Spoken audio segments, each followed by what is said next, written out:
El sol es pon. La llum recula al mateix temps que la foscor ho devora tot. Aquesta és l'hora en què ell es desperta. Assedegat, pren forma animal i surt de cacera.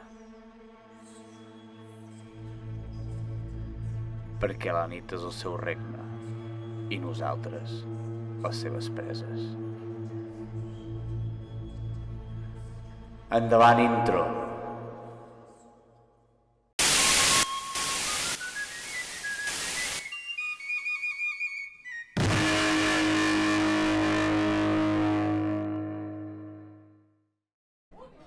Ei, què passa, gent? Això és mitologia quilòmetre zero. Llegendes i rondalles de mitologia catalana. I jo sóc en Sergi. En aquest vídeo us explicaré una història de vampirs. Vaja, un vídeo que hagués quedat de puta mare pel dia de Tots Sants. Però que per temps no va ser possible. Ai, què hi farem? Seguim. Els vampirs són uns personatges que estan molt presents a la cultura popular. De fet, en tenim la tira.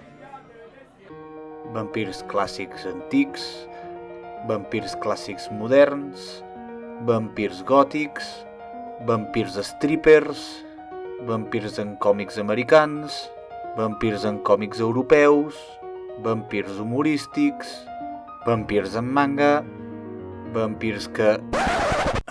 moment.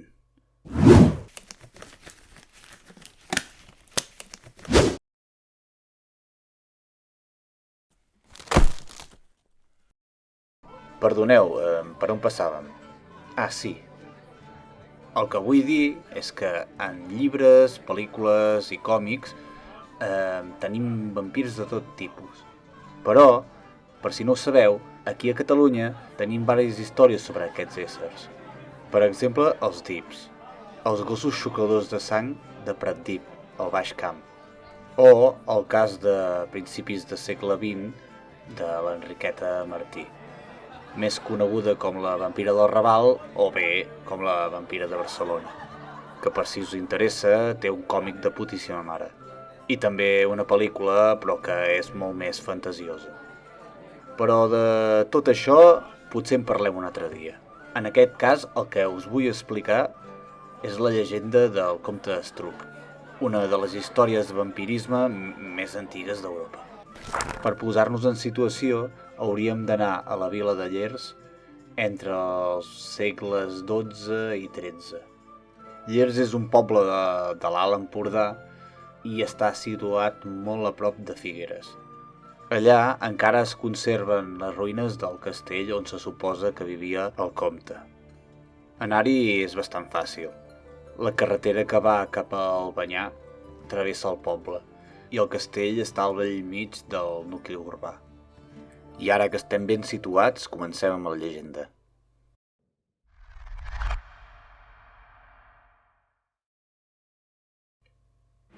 Després de fer recular les tropes franceses, va ser en aquest castell on va tornar a ser coronat el rei Pere II el Gran.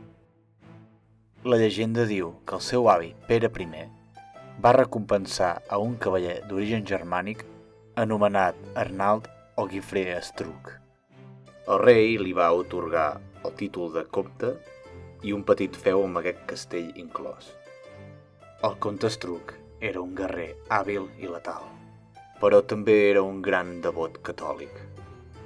El seu fanatisme religiós era tan gran que de seguida els seus vassalls en van pagar les conseqüències. El comte era implacable contra els heretges. No es quedava només en perseguir jueus i pagans. El terror també es va escampar entre els propis fidels cristians. Qualsevol acusació sense fonaments o sospita d'heretgia era castigada sense judici previ. Generalment, les penes consistien en tot tipus de tortures, que, depèn de l'acusació, acabaven amb la forca o la foguera. Un dia, els soldats del comte arresten a una dona acusada de bruixeria per algun veí. La tanquen al calabós on la sotmeten a diferents tortures. Llavors, lligada de mans i peus, la porten a la plaça del poble, li col·loquen llenya al seu voltant i l'encenen. El foc creix ràpidament i la pobra dona perd l'esperança. En canvi de plorar o cridar de dolor, amb tota la fredor del món, murmura un malefici mirant el comte. Amb una llengua antiga, el condemna a vagar, eternament convertit en un servent de Satanàs.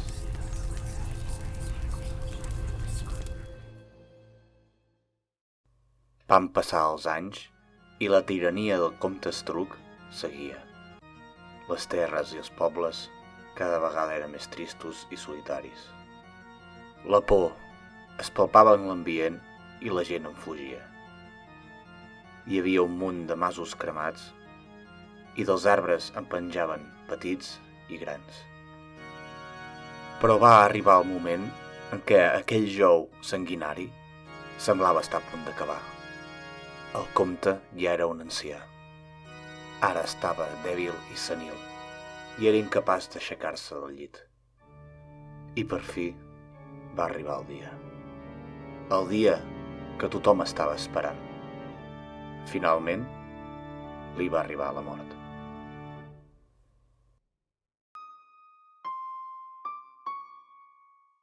Però, malauradament, per la gent de Llers i Rodalies, el malson no es va acabar. Després de tants anys, aquell malefici va fer efecte, i des de la seva mort, el sarcòfag on reposava el cadàver del comte Estruc s'obria cada nit.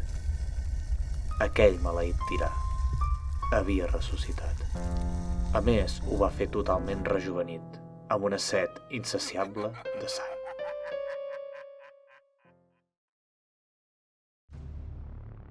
Ja no hi havia lloc segur. Encara que la gent es refugiés a les seves cases, el comte s'hi esmunyia per algun racó en forma de serp o de rata. Xuclava la sang de les seves víctimes fins a deixar la seva carn totalment eixuta. Però mai en tenia prou.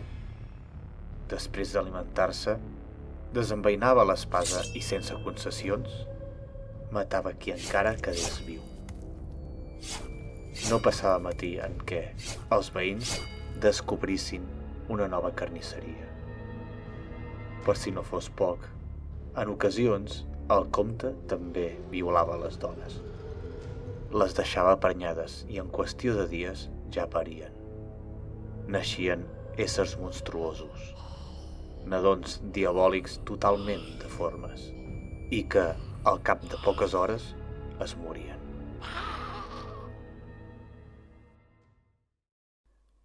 Durant molt de temps, pocs van ser els que continuaven vivint per aquella zona.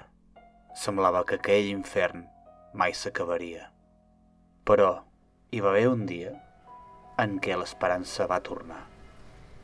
Tot plegat va començar a córrer la veu d'una monja amb dots excepcionals per fer exorcismes. Els habitants de Llers i altres pobles van fer mans i mànigues per contactar amb ella. Creien que era la seva última esperança.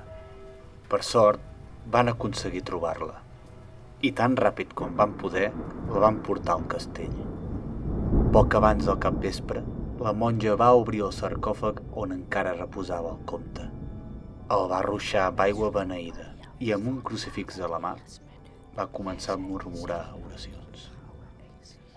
El vampir va començar a xisclar de dolor i mentrestant la cambra es va anar omplint d'una fumera estranya. El seu cos va començar a combustionar i de seguida es va desintegrar. Del comte Estruc no en va quedar res. I d'aquesta manera és com per fi el malson es va acabar d'una vegada per totes. Déu-n'hi-do, quina història més tètrica. Però, tot i així, espero que us hagi agradat. En fi, com faig habitualment, aquesta versió és una suma de moltes versions de la mateixa llegenda. Hi ha elements que varien depèn de la versió. Per exemple, en altres, el comte Estruc no és vençut per una monja exorcista, sinó que el venç un sacerdot jueu mitjançant la càbala. Però el que voleu que us digui, jo imaginar-me una monja exorcista em fa molta més gràcia. I s'ha de dir que totes les versions en general són molt semblants. Ah, i com a curiositat, allò que diem de tenir mala estrugança o tenir mal estruc, doncs precisament ve d'aquesta llegenda. I jo diria que ja està, crec que no em deixo res. Si us ha agradat el vídeo, foteu-li like i compartiu, que sempre ajuda. I si us subscriviu, ja seria l'hòstia. Doncs això seria tot. Apa, gent, adeu-siau.